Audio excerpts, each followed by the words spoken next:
So currently I'm waiting for the server merges and the update itself for the North American server, and came across a video from Associate Director Adam Fletcher and Senior Game Designer Richard. So why not, let's go check it out what they have to say on the new age of the unmaking and what else we can see in the upcoming months for Diablo Immortal. Let's go, let's check it out.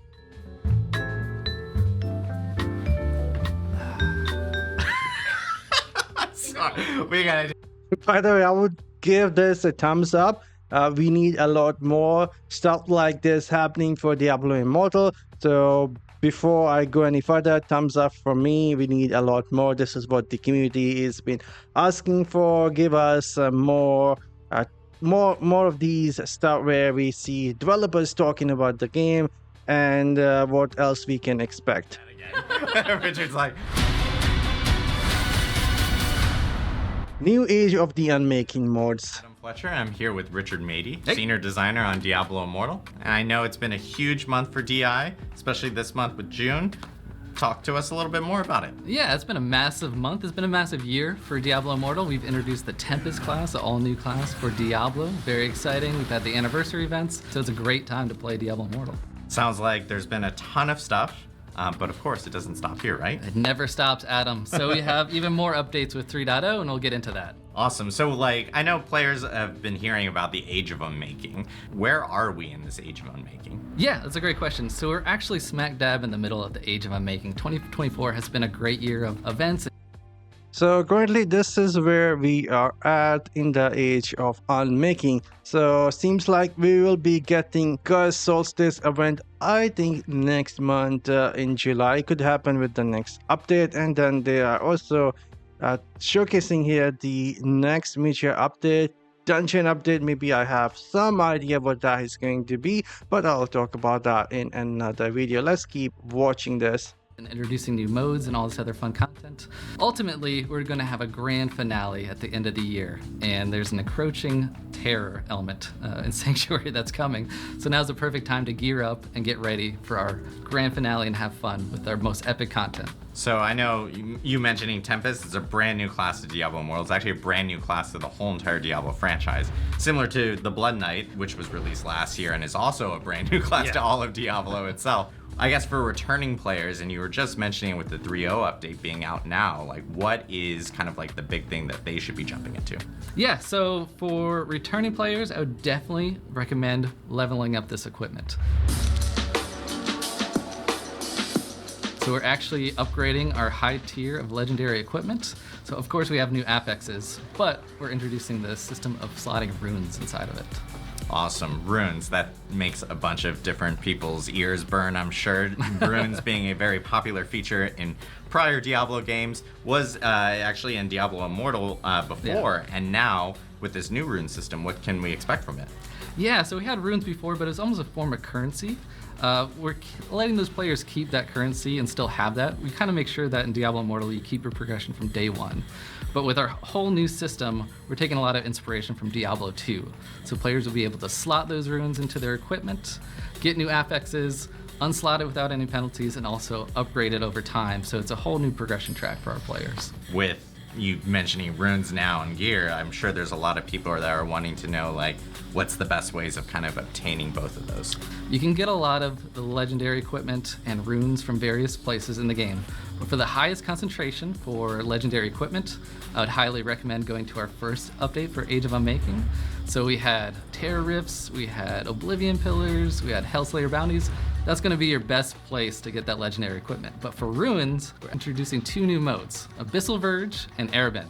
So new names now we're hearing with the 3.0 update, Abyssal Verge and Airbend. Can you explain to us what Abyssal Verge is? So inside of Sanctuary, there is this encroaching terror coming in, and it's starting to materialize. It's not quite here yet, but in these two new modes, you'll actually see this materialize more.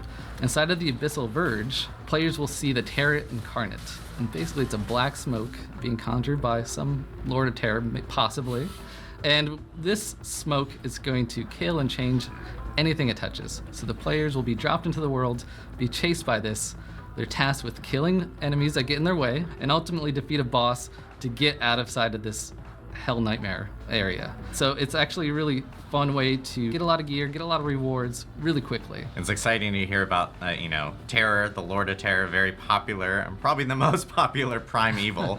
But Arabin, I know, was another new feature in 3.0. Can you talk to us a little bit more about what Arabin is? Arabin is a fortress also inside of a dimension of hell.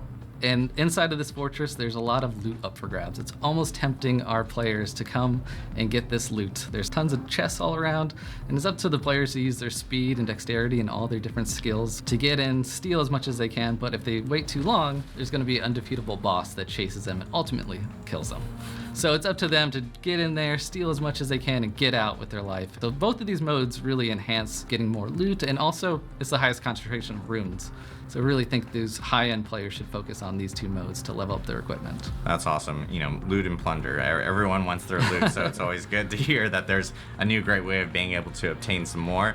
I know 3.0, big update for you, Richard. Like, what is kind of your favorite features with 3.0? I am really excited to start my rune collection. I think it's a fun new way to progress. It's going to enhance pretty much any build, so you'll actually have more customization. And I think I'm going to go through Abyssal Verge. But this is just a bite of our 3.0 update. We, of course, have new Helicore bosses, upgrades to our Paragon system, events, so it just keeps on going. So this is just Age of Unmaking content, but again, we have so much more content coming down the line. That's awesome. Thank you so much, Richard, for sharing all this great information about Diablo Immortal and all the big events and activities for players to kind of jump into. And players can actually check out Diablo Immortal via the App Store, Google Play Store, or PC Battle.net. We'll see you in Sanctuary. All right, that was good to see, and I was trying not to interrupt what they are saying. I have few things to share now myself. So what they recommended right now is if you are looking for the legendary gear, the best modes currently to get the primary gear is going to be doing the Terra Rift. You can get bunch of good gear by doing the Terra Rift, and you can do the Oblivion pillars to get the legendary gear, and you can do the Hellslayer bounty to get the legendary gear pieces if you are looking for the best legendary gear. And to get the runes, this is what they recommended: doing the Abyssal Verge and the Arabin Castle.